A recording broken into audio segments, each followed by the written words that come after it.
So back in January of 2026, the world was glued to their screens watching this incredibly dramatic U.S. military operation unfold in Venezuela. I mean, it sent shockwaves across the entire globe. In this explainer, we're going to break it all down. What happened, why it happened, and what it really means for the future of, well, everything. Okay, so picture this. It's the early morning of January 3rd.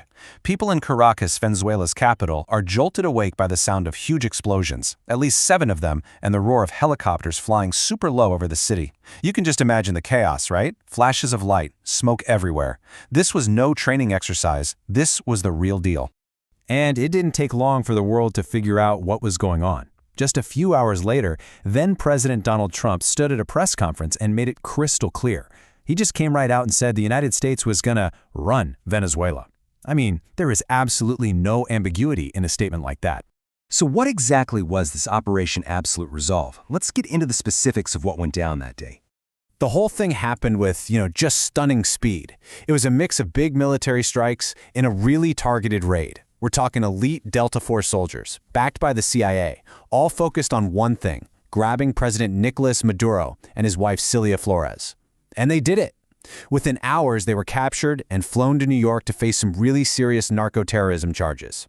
And back in Caracas, with Maduro gone, his vice president, Delcy Rodriguez, was immediately sworn in as the interim leader. Just like that. But of course, an operation this big doesn't just happen out of the blue. You really have to rewind the clock a bit to see how the tensions were building and building in the months before the raid. Things really started to heat up in August 2025. That's when President Trump gave the green light to use military force against Latin American cartels. He also doubled the bounty on Maduro's head to a wild $50 million. At the same time, U.S. warships started moving into the Caribbean. By September, it was clear this wasn't just a threat. The U.S. Navy actually hit a boat they said was carrying drugs, and 11 people were killed. Then, fast forward to December, and things got even more intense. A full-on naval blockade, Venezuelan oil tankers getting seized, and then public warnings that, strikes on Venezuelan land were coming next. And this really gets us to the heart of the matter. The U.S. official story was all about fighting drug trafficking. But critics, well, they point to a completely different motivation, one that's been at the center of U.S.-Venezuela relations for more than 100 years. 303 billion barrels. Just let that number sink in for a second. That's how massive Venezuela's proven oil reserves are, the biggest on the entire planet. And you can bet that an immense amount of wealth like that has shaped the country's entire history and has always been a magnet for international attention, especially from the U.S. So here you have it, the two competing stories. On one hand, the official U.S. line was all about fighting narco-terrorism, right? Taking down networks like the Cartel of the Suns and the Tren de Aragua gang. But on the other hand, you have critics saying, hold on a minute. They argue that the real goal was to get control of all that oil, calling it a project of hyper-imperialism. For them, it's really just a modern version of the old Monroe Doctrine, the idea that the entire Western Hemisphere is America's backyard. And you don't even have to read between the lines. President Trump pretty much connected the dots himself. While he was justifying the whole operation, he flat out said that American companies would go in and rebuild Venezuela's oil industry, and that the U.S. would then be selling that oil on the world market. And look, this whole fight over oil is definitely not new. It's a story that goes back a century. By the 1920s, American companies were already dominating Venezuela's oil fields. That all changed in 1976 when Venezuela nationalized the whole industry and created their state-owned giant, PDVSA. Then in 2007, President Hugo Chavez kicked out major U.S. companies like ExxonMobil. So you can see this cycle of escalating pressure building for years, from the heavy sanctions in 2019 all the way up to the naval blockade in 2025. It's a long, tangled history. Now, the intervention didn't just stay within Venezuela's borders. Oh no. The effects rippled out immediately, causing huge economic problems and a deep diplomatic split all around the world. The economic hit was instant. And we have a perfect example right here. Let's look at the data from the Central Bank of Curacao and Sint Maarten. It shows how this kind of geopolitical shock slammed Venezuela's neighbors. So, Curaçao's economy was supposed to grow by about 2.4% in 2026. But after the intervention, what they call a severe shock, that projected growth plummeted to just 1.6%.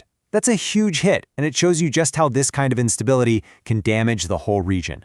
And the political reaction? Man, the world was completely split. You had major powers like China and Russia, plus key Latin American countries like Brazil, Colombia, and Mexico, all immediately condemning the whole thing, calling it a violation of sovereignty. But then you have Argentina's president who basically celebrated it as a win for freedom. And then, somewhere in the middle, you have the European Union and others kind of playing it safe, just calling for calm and respect for international law. Brazil's President Lula da Silva put it in really stark terms. He warned that this kind of thing, attacking a country in flagrant violation of international law, is basically the first step toward a world of chaos. A pretty grim warning. China was just as blunt. Their foreign minister, Wang Yi, came out and said, "We don't believe that any country can act as the world's police." I mean, that's a direct shot at the US for going it alone completely outside of any international body like the UN. And all of this leads us to the biggest, and maybe the most important question of all. What does this intervention mean for the basic ideas of national sovereignty and international law?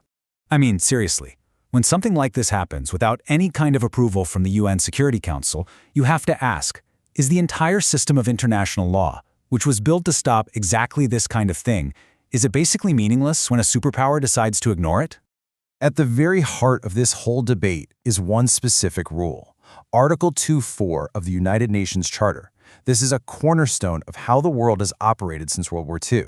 It explicitly says you can't use force against another country's independence.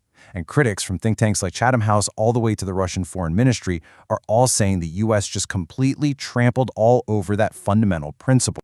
Some analysts have actually come up with a name for this. They're calling it hyper-imperialism.